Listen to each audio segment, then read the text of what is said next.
2024년 12월 31일에 창업하는 것과 2025년 1월 1일에 창업하는 게 어떤 차이가 있을지, 이 단 하루 차이가 어떤 결과를 불러오는지에 대해서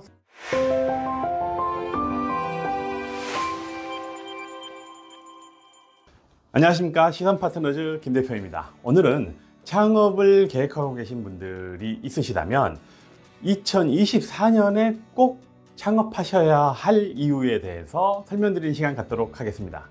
영상 시작하기 전에 구독, 좋아요, 알림은 영상 제작에 큰 힘이 됩니다. 미리 감사드리겠습니다.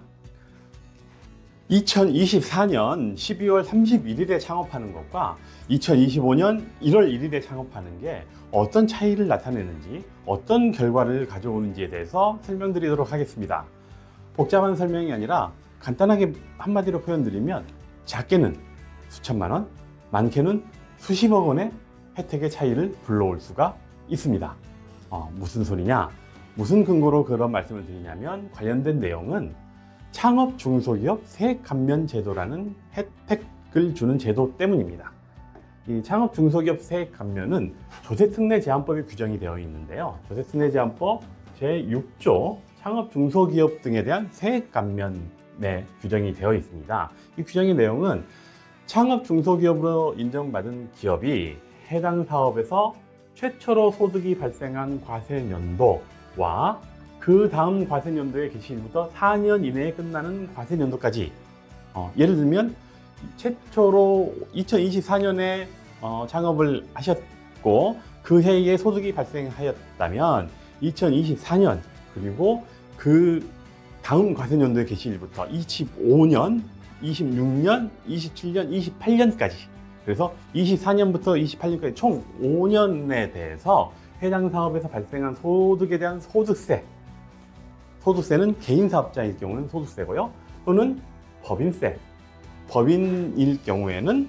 법인세가 해당됩니다.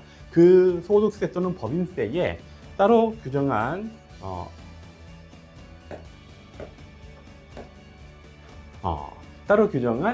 비율을 곱해서 세액 감면을 해주는 겁니다.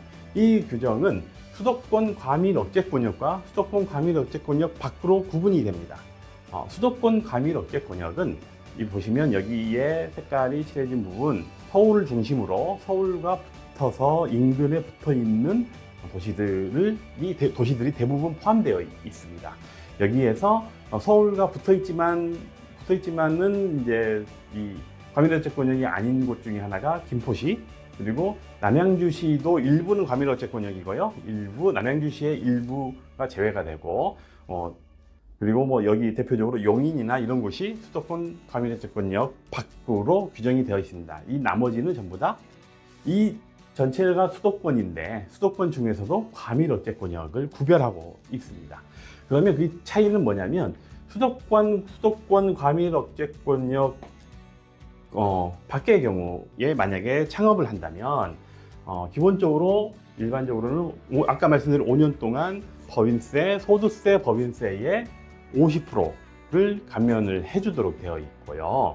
근데 만약에 수도권 과밀억제권역 밖에 창업한 이 창업 중소기업이 일반 창업 중소기업이 아니라 그 창업자가 청년, 우리나라의 법에 규정된 청년은 만 34세 이하를 말씀드리는 겁니다. 여기에 남성분들 같은 경우는 의무 복무기간을 추가하실 수가 있습니다.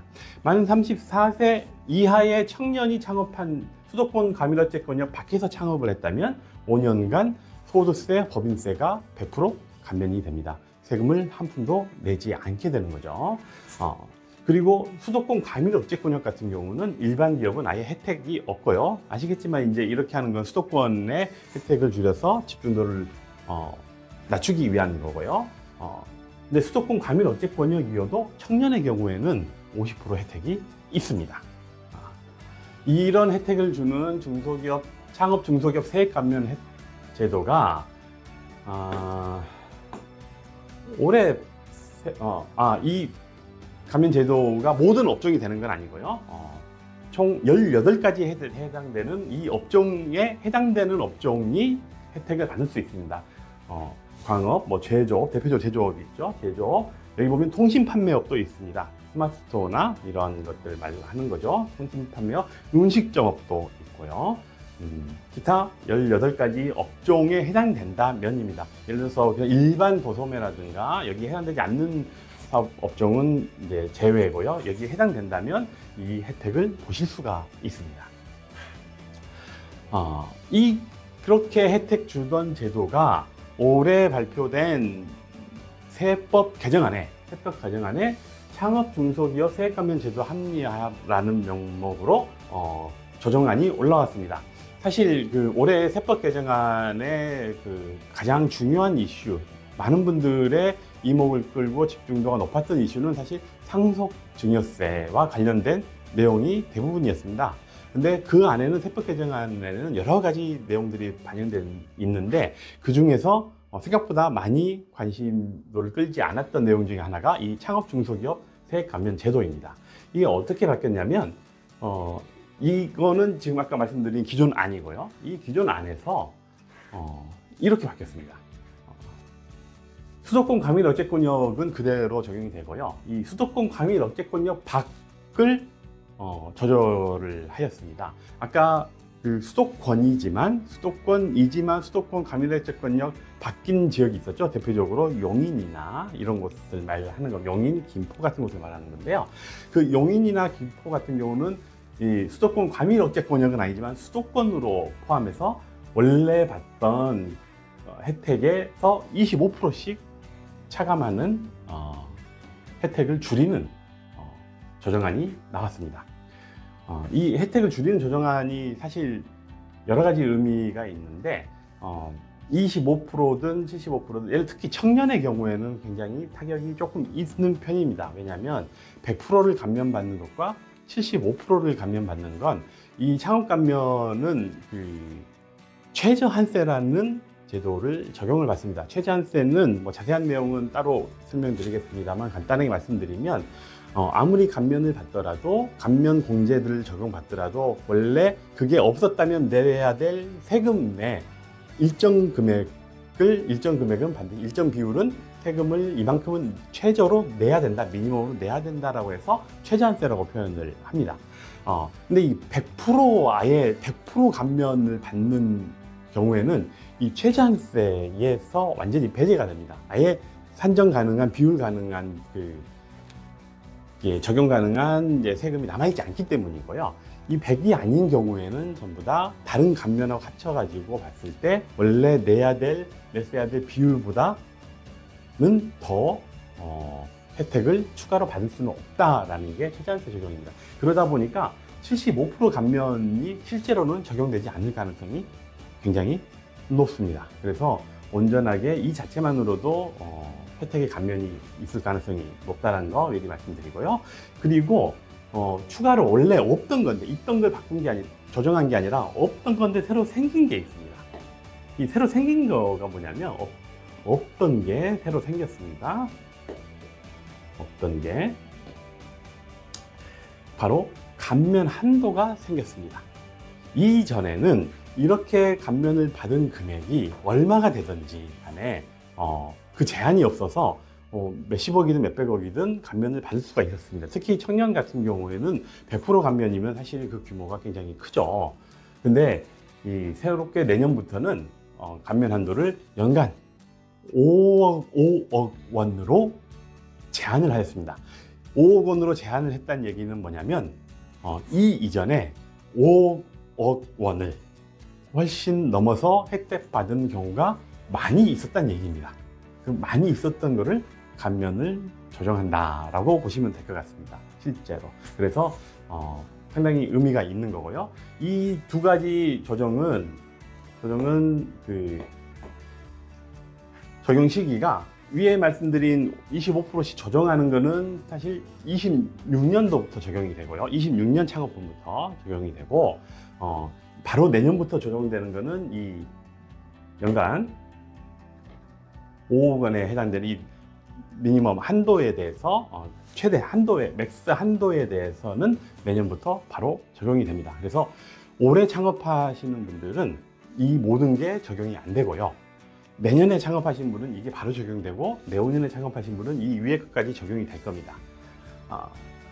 그렇게 제도가 나와 있고 이거는 거의 통과가 기정사실화 되어 있습니다.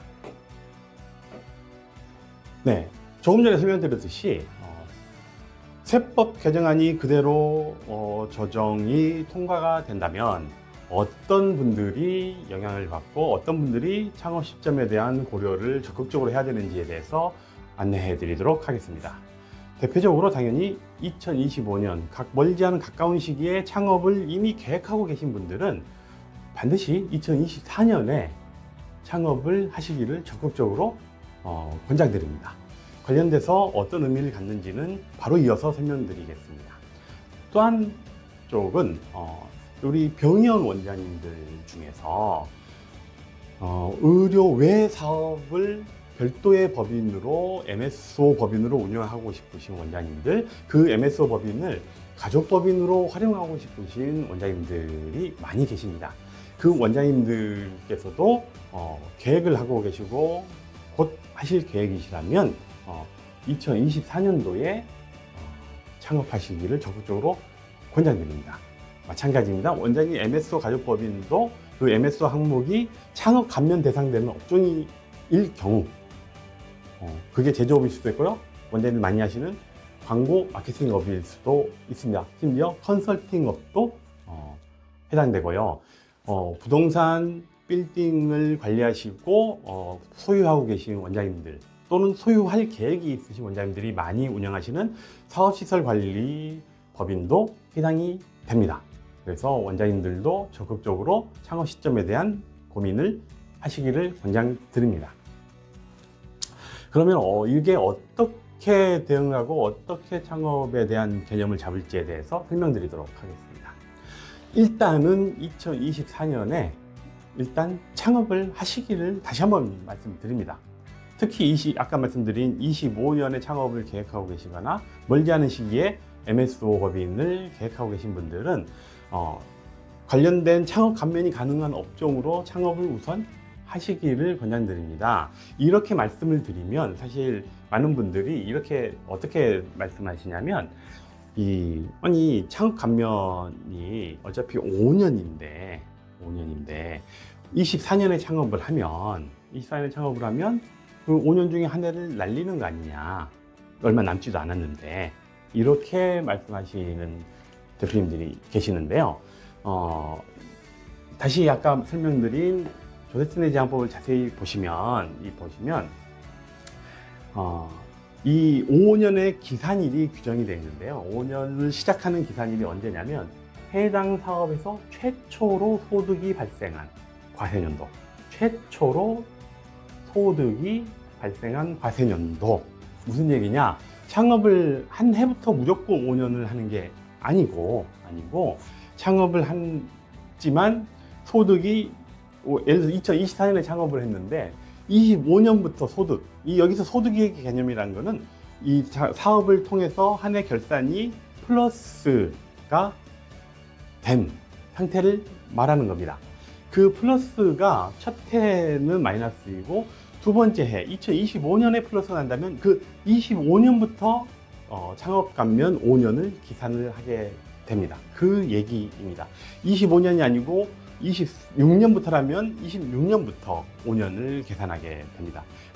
그런데 그게 24년에 창업한 것과 25년에 창업한 게 어떤 차이가, 가장 큰 차이가 어디서 있냐면 아까 처음에 말씀드렸다시피 이번에 신설된 그 감면 한도가 이전에는 2024년에 창업을 하게 되면 감면 한도 적용이 받지 않습니다.